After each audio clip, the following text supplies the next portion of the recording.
PE Office, everything a PE teacher needs. Hello and welcome to the first ever PE Office podcast. I'm your host Tom Davis, and here we'll be discussing all things relating to PE.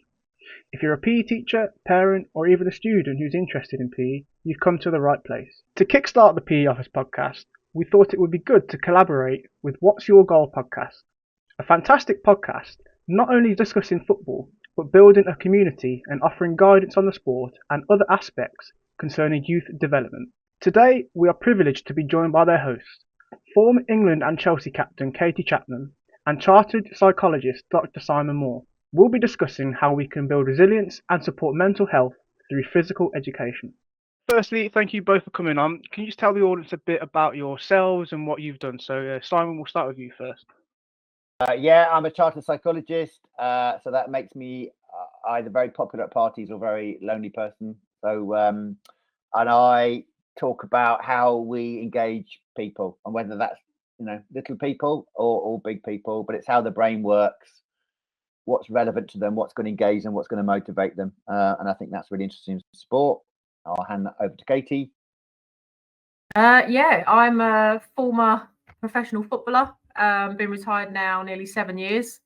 Tried to find my next passion, which I found in personal training, pre and postnatal, and obviously engaging with Simon in our What's Your Goal podcast.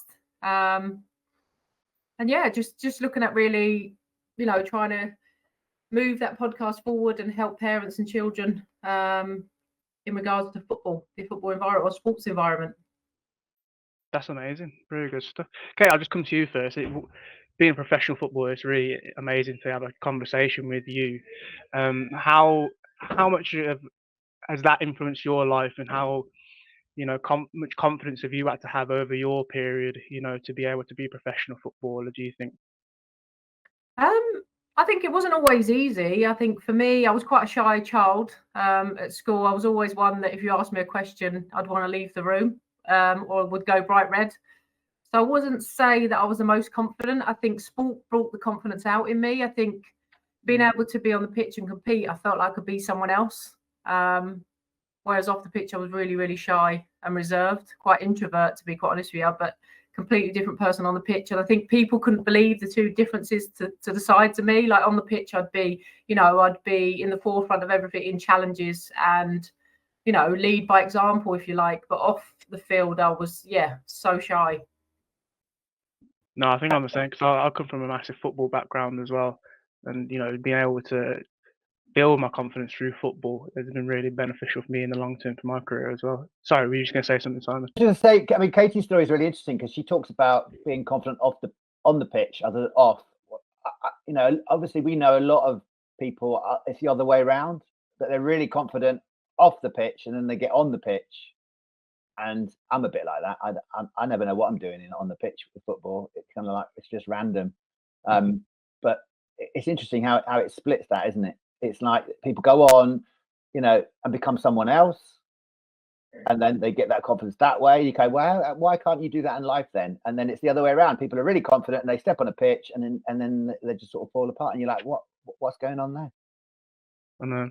I always feel like when I stepped onto the pitch, all my thoughts and worries and everything just went out the window, though, in a sense, and it was amazing. Then come off the pitch, and then all the worries they start coming back in. But yeah, it's really good, the football aspect. Just talk to me a bit more about then your podcast. What's your goal? When was it created? What are you trying to achieve with it? When was it? It's the end of summer, wasn't it, last year? Mm-hmm. So I rang Katie and said, got this idea, and she kind of rolled with it. I kind of wondered what her reaction would be, but the idea in essence, Tom, was there's lots of podcasts out there about Champions League and Premiership, and lots of broadcasters talking about their mates in football, but not a lot of resources around how parents and children and clubs can learn from each other or communicate better or engage better with each other. So we just thought, what, let's see if we can put something together that parents can listen to and think, oh, maybe I shouldn't be doing that, or that's a good tip to kind of think about how I'm going to help my kind of child in a sporting aspect. And then for the kids to kind of get involved in. I mean, they submit questions to us, and we ask questions for the people we have on board. It's good for them. I don't know what they're interested in. It's all very well for me to assume this is going to be interesting, but we've had some quite interesting questions from children. I thought, I would never have thought of that. So again, it's that engagement point of view, and I think having Katie here is really good because obviously she offers that lens from a sporting professional point of view. But I think fused with the psychology, it just becomes quite interesting. I don't know what Katie. She probably got the complete opposite view of that, and Katie. My interest, obviously, in the podcast was to do with, not just coming from a professional background, but being a parent myself of 3 boys, and trying to navigate, their routes through grassroots. I think I'm in a situation at the minute where I'm like, do you know what? My son needs to go to a better team, but I also want to find a better coach. And I find that really hard because unless you're in that environment, it's hard to know whether the coach is any good. And I don't want to put him in an environment where the coach is not going to progress him and help him move forward. So I think from that side, that was my passion. Obviously, being involved as well and seeing some of the kids terrified of their parents, on the sidelines, looking at them, terrified to make a mistake, really sort of troubled me. And the things parents would say to children sometimes and don't actually realise the impact they're having on the child. So I think that's where my side of it sort of comes from. And Simon helps me with understanding the psychology of that and how it affects, the children and how we can maybe manage the parents and word things differently. It's quite complicated landscape. I mean, if you think about it, there's 3 stakeholder groups here, aren't there? There's the children or the players, you've got the parents, and then you've got the clubs. And it's difficult enough to communicate between 2 sources, let alone 3. And you'll see it, to Katie's point, you'll see it at the weekend. You'll see the kids, getting whiplash because they're looking at the coach and they're completely looking at, does the parent support what I'm doing? Are they clapping me? Am I pleasing them? So it's very complex from that psychology angle. Yeah, 100%. I can resonate with that because my dad used to do that to me when I was playing football. He would obviously scream abuse, say, you need to do this, you need to do that. And eventually, I think it was about 14, 15 at the time, I was like, Dad, you're not coming again. I just can't have you there. And obviously, it can really affect children at that time, doesn't it? Because you want to impress your parents, but also want to do the best for your coach as well. And that's probably devastating to your dad as well, because he probably didn't want it, and probably not intentionally. He's probably thinking, "Oh, I'm offering great advice here," and I think that's definitely from a psychology point of view. I think if any parents are listening, then just be careful because they've already got instructions from the coach, and to Katie's point, depending on the quality of the coach, that might be too much instruction already. Run down the wing, and I want you to dribble past 2 people, then cut it in, then kind of like go on the forward. I don't even remember what you said the first time round, let alone anything. Then you've got the parent shouting instructions, which are probably different from the coach. So you get this sort of cognitive overload experience where people actually become paralyzed because they're like, I don't know what to think about. There's too much information. So actually, just keep it simple. I just need 2 things. What am I doing? Running down the wing and crossing it. I can do that, and I can remember that quite easily. Or no, block play and just kind of break that kind of opposing team's attack up. That's your job. Simple. So I think it doesn't help when parents get involved. I know they're trying to encourage, but actually it can add to the pressure from the children's point of view. Yeah, massive pressure, doesn't it? I mean, it can be really, really devastating to them and their confidence. But from your perspectives, I mean, your background, what have you observed that needs to be fundamental into building resilience first for children, so they can perform at their best level on the pitch or into their future lives? Do you think? For me, it depends on the age group. So if you're very broadly, you can divide children up into 2 categories. There's like under 12s, and then you got 13s and above. And the under 12s, it's all about fitting in and that sort of social element. Where do I belong in my group? So they're finding out their sort of, I suppose, social connections. Really, they don't want to be left behind. Don't want to be left out of their friendship groups. They're trying to make friendship groups, for example. So they're looking at a sport in terms of how is that maintaining my popularity or my ability to maintain a group membership and have friends, for example. Whereas the older kind of children, girls and boys, is about identity formation, not quite sure who they are. So it's all about their ego, their status, them as an individual. What am I feeding back to you, for example? So in terms of a coach, you need to think about that, because how you engage someone is very different in terms of those age groups. The younger ones are going to be very engaged by, we're going along this as a team journey, and don't worry, you make mistakes, everyone makes mistakes. Older kids are going to be like, how is this going to impact you? How are people going to suddenly go, oh, aren't you great? For example, that ego sort of massaging is quite important there. Probably Katie's got some observations as well from not just playing, but being a mum. Yeah, Katie, what would you say? I think for me, resilience, is about the ability to bounce back from adversity sometimes, because we're all going to make mistakes, and it is about how you change that and you move on from that mistake and you let it go. I think, as Simon said, nurturing relationships, practicing self-care, finding meaning and embracing, challenges ahead of you. But I think, some of the impact, obviously, as we spoke, comes from parents and stuff like that, which don't allow, or coaches that don't allow the children to do that. I think sometimes we can give the children too much information, and we give them too much that we don't allow them to make their own decisions or their own choices on the field. And I think when they're quite young, I think it's important that we allow them that freedom sometimes to do that. I think it's important that, as parents and as coaches, we guide them. I also think we need to let them make their choices and decisions and make mistakes. Because, I think for me personally, you learn the most from making a mistake, and you keep, you make a mistake and it don't work the first time. It doesn't mean you stop doing it. It means you try again and again until you actually get it right. But you don't need the pressure of parents or coaches in your ear, telling you made a mistake. I know that obviously from a player myself, you make a mistake and the last thing you want is someone shouting at you, telling you you've made the mistake. You already internally feel it. And I think it's important that we allow them to, let it go. Move on from that and keep learning new things, keep learning and keep trying new things, because up to a certain point, that is about developing. It's about doing as much as you can, taking in as much as you can, learning as much as you can, and then you can perfect the rest of it later on.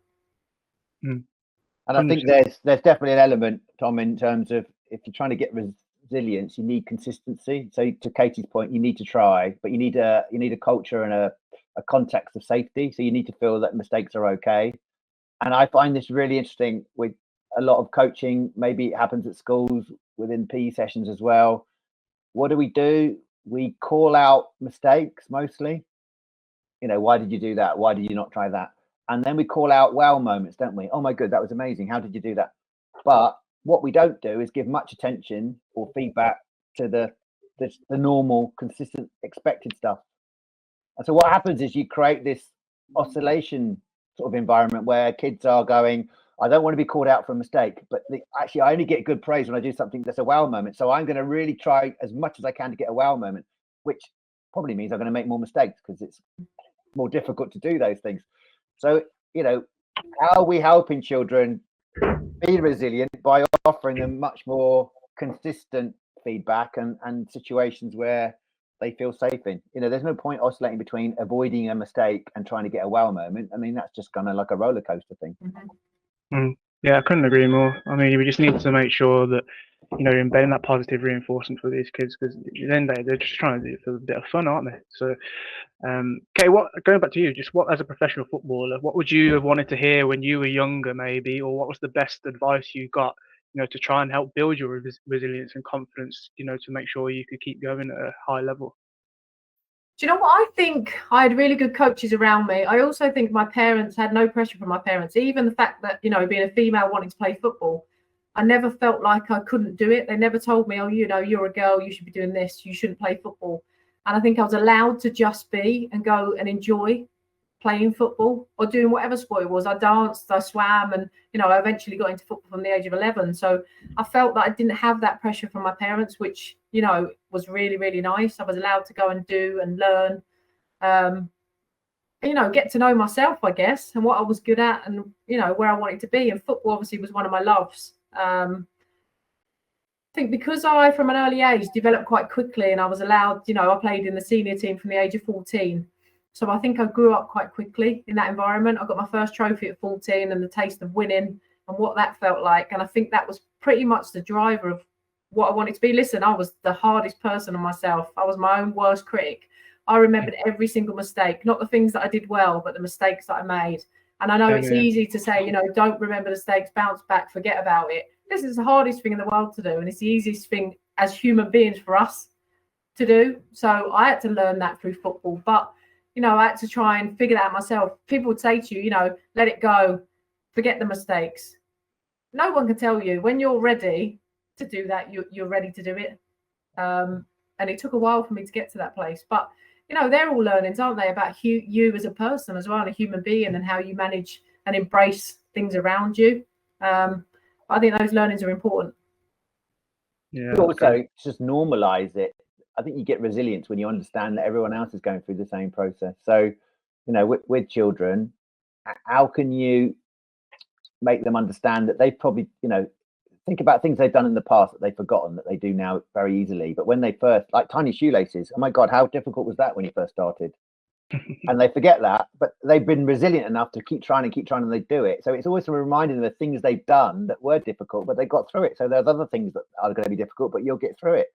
So it's, little beacons of kind of hope that you give them and go, oh yeah, I've done that already. Oh, there's no reason why I couldn't do that then. So, and I think coaches are really good at showing them examples of themselves, or even players, if we're talking about football, give them examples of resilience. What happened?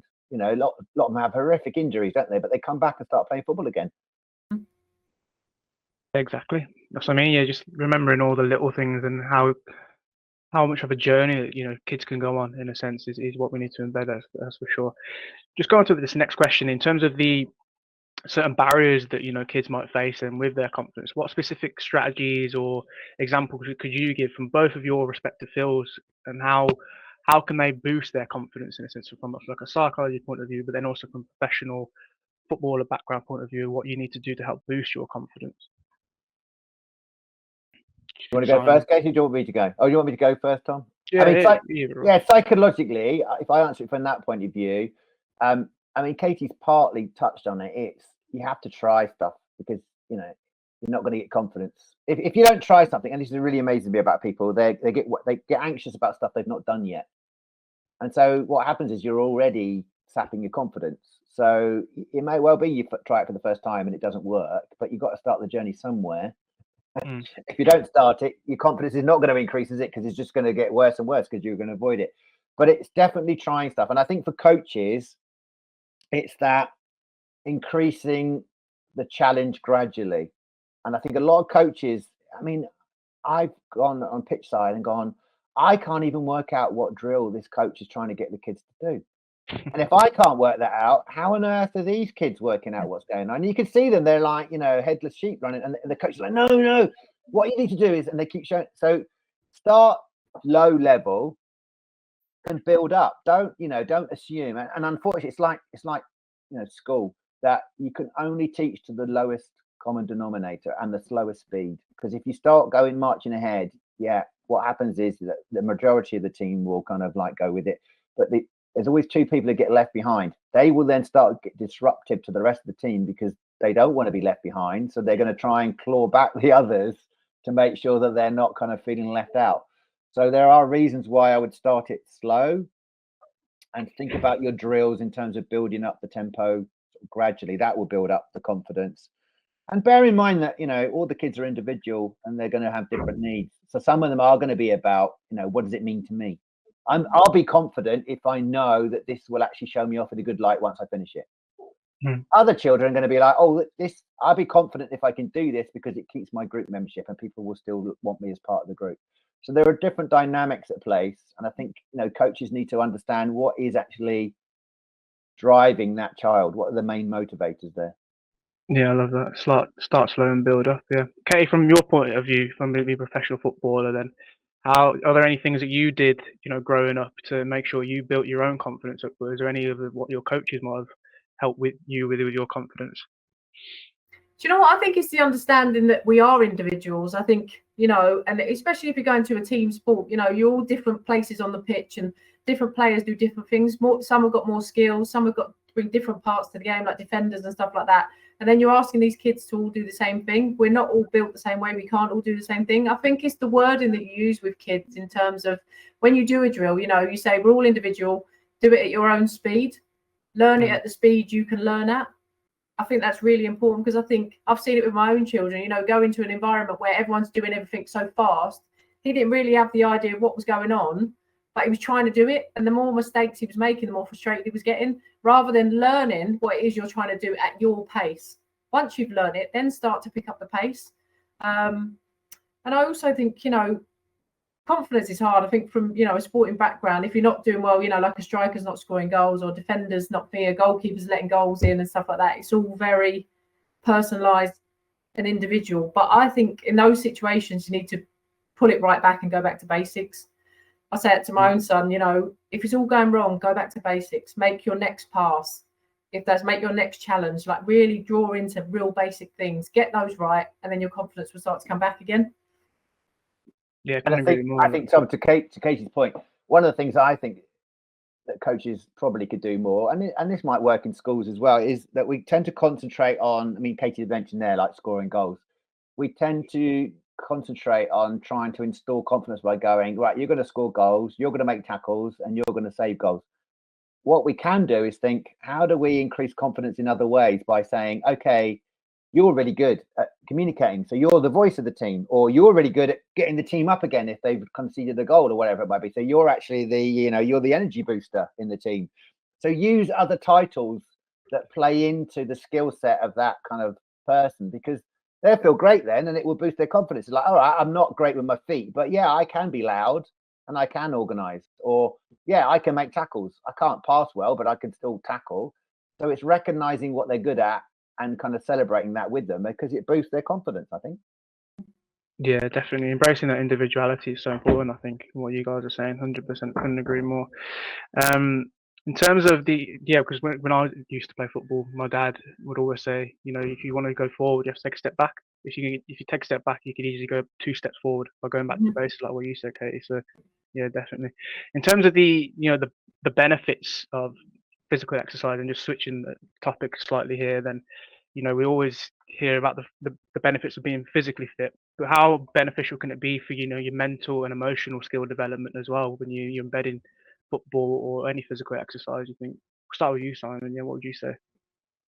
Yeah, I mean, it's a long established kind of scientific kind of, I suppose, group of evidence that suggests the movement is really good for us, even in older age. I mean, they're saying, even if you get past 80, if you can still move, it's good for your brain. So the brain responds well to movement. It keeps your neural pathways and your synaptic nerves quite, alert and together. It doesn't kind of break them apart. They don't sort of atrophy.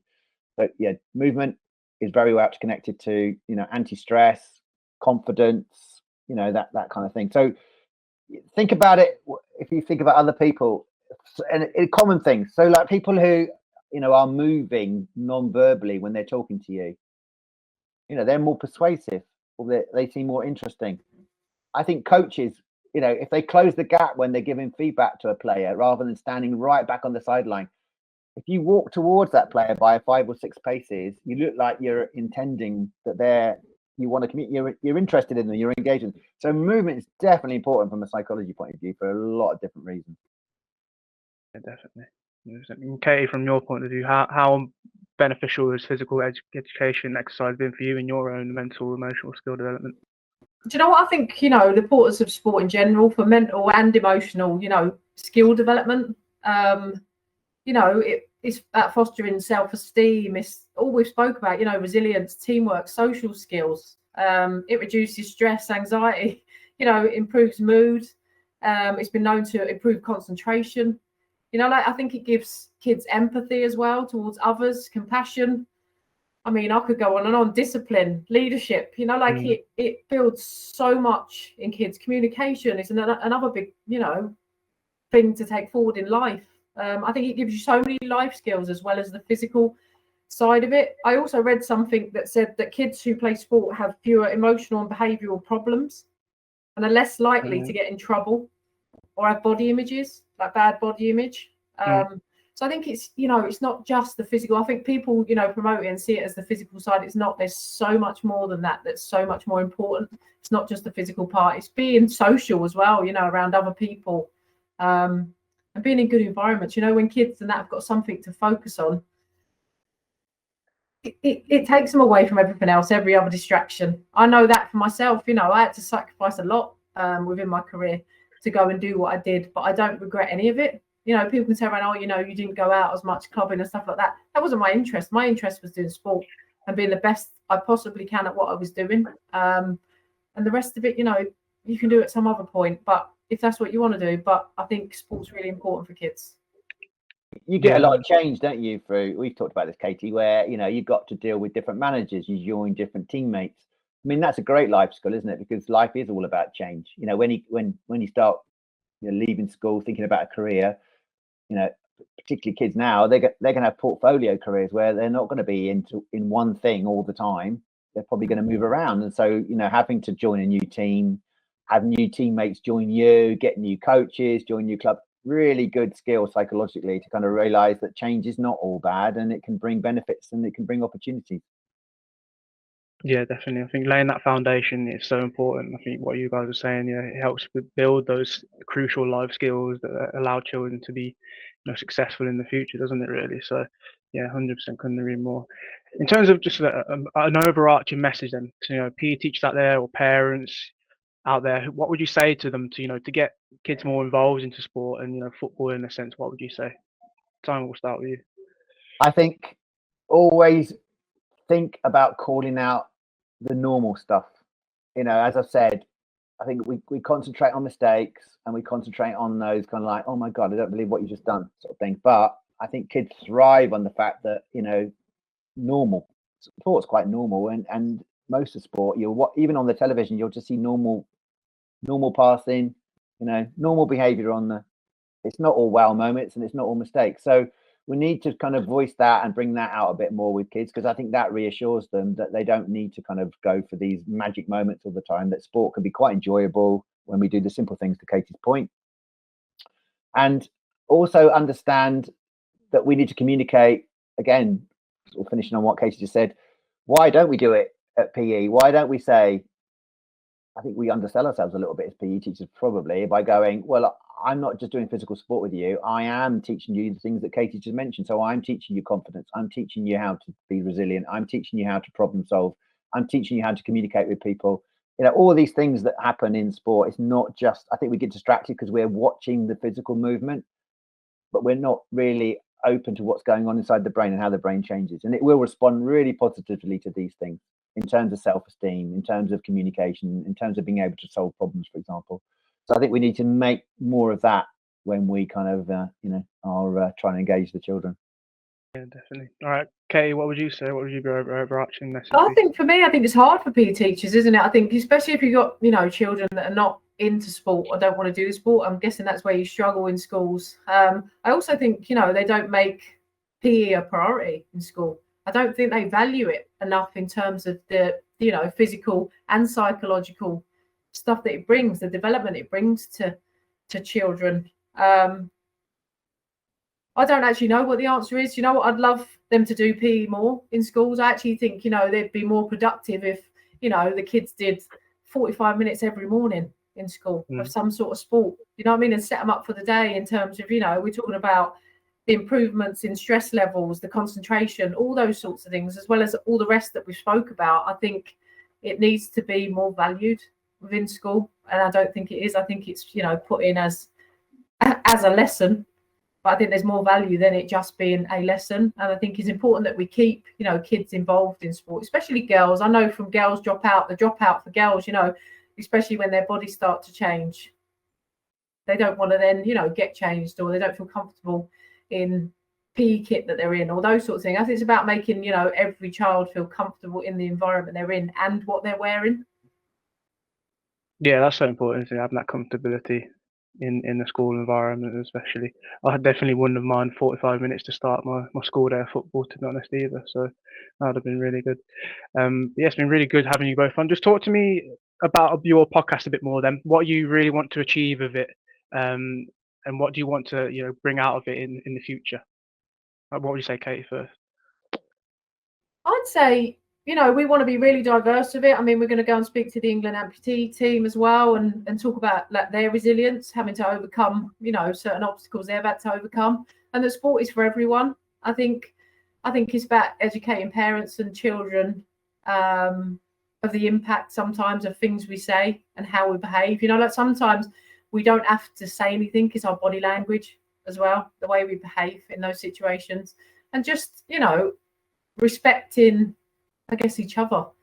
on and off the pitch, and having honest conversations, but being aware of how you say things, like in our environment, constructive criticism. It's okay to, criticize someone, but do it in the right way and say it in the right way. That doesn't mean shouting and being really negative all of the time. So hopefully we can help, in different, situations and environments that parents and children will come across. Simon, what do you want to try and achieve with your podcast? Yeah, no, I'd echo what Kate said, and I think we just talked about it, but I think definitely celebrating the skills that sport offer that we probably don't make much of. Definitely a lot along the psychology stuff of the dealing with change and the problem solving stuff and the communication aspects. I think that's really important. But I think there's also some fundamental things that we'd like to do, which is, I think Katie talked about, inclusion and diversity, making kids feel more comfortable, making them feel more, I suppose, confident in, dealing with their coaches, dealing with their parents, for example. Because a lot of kids just sit in the car and soak it up, don't they? And they're not confident enough to kind of go, let's have a decent conversation with my parent and say, really, what you're doing, to your point, Tom, is not helpful. They just sit there in silence and, probably get a bit stressed and go, oh, next time I need to do this, then if it's going to shut them up, that's what I need to do. And we don't really want to encourage those sorts of situations. But I think recognizing that, that in this country in particular, to Katie's point, is sport is sort of going down the priority list a little bit. So we're getting, there's cuts. I think schools are struggling. I know lots of clubs are struggling. We've got a bit of a perfect storm, haven't we? We've had, if you think about girls' sport, I think of how well the Lionesses did at the Euro. I mean, that gave a real spike, didn't it, with the number of girls who were interested in football. Yet, how many clubs are there out there that they can join? I mean, a lot of girls are traveling sort of 45 minutes, an hour to just try and find a football club to go to. So it'd be great if we can generate some funds where we, Katie and I can go out and go, right, we could give a community some funds to set up a more local team where we can hire a pitch and we can get a coach in, for example. That would be amazing if you do that sort of stuff. So ultimately, that's what we'd like to do. But, it's small steps. Yeah. To say also that, sport is not all about, being a pro or it's so valuable. It's not about, getting into sport because you want to get to somewhere. It's about getting in there and learning and developing as a human being and enjoying what you're doing, being social around your mates and stuff like that. It's not all about becoming a pro. I think that's the important part as well. That's morphed, doesn't it, on the podcast, Katie? We've actually now, one of the things that we do, Tom, on the podcast is talk about careers in football and sport in general, on and off the pitch. Because like you said, a lot of people start off, as an example, in football and then maybe realize that they're not going to be a professional, but they then sort of give up. And you're like, why have you given up? Because you can play at a decent level still, and you can probably use your interest in football to just pick another career in it. Why don't you think about sports science? Why don't you think about coaching? Why don't you think about marketing or digital content or social media or journalism or something? There's lots of ways you could harness your sort of fascination and passion for football, which doesn't mean to say, to Katie, but you just because you're not a professional footballer, why end your passion for it? So that's been really interesting. We've had all sorts of people on. We had chefs on, we've had nutritionists, we were talking for marketing people, we had journalists on. They all started off liking sport and then thought of how do I keep in the sport where I'm not a professional, but I still keep my hand in with it. Definitely, yeah. It's recognising it's vast, that sport can open so many doors, can't it, really? So yeah, 100%. It's been fantastic having you both on. Thank you so much for kicking off our PE Office podcast. Where can people find a bit more about what you guys do and where's the podcast link that everyone can go to? Thanks for having us on, Tom. So our podcast is What's My Goal? So there's a website, which is www.whatsmygoal.co.uk. And on there, you can listen to all the existing episodes, whether that's through Apple or whether it's Spotify. So it's all in one place. Amazing stuff. Well, thank you very much. Everyone go and check out their podcast. Really appreciate it. All right, guys. Thank you so much. Yeah. So thank you to Katie and Simon for joining us on the PE Office podcast. If you enjoyed it, we have a vast array of PE resources on our shop, which you can visit at www.peoffice.co.uk, and make sure to stay tuned for upcoming PE Office podcasts. PE Office, everything a PE teacher needs.